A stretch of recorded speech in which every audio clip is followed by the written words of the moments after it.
I'm Doug Robinson. I'm Conservation Science Coordinator with Trust for Nature. In 2013 we published the first ever statewide conservation plan for private land in Victoria, which included 6 conservation objectives, and one of those is improving landscape connectivity. We think this is critical in a highly cleared and fragmented state such as Victoria is, and have identified regions across the state where we should focus our efforts, both on bolstering existing intact focal landscapes and improving connectivity between them.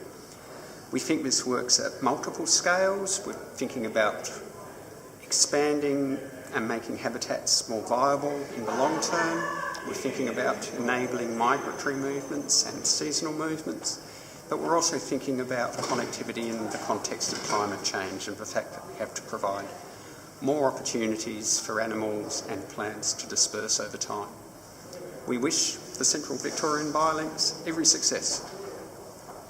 And do you want to say something about Trust for Nature? How you think what Trust for Nature is doing contributes to connectivity?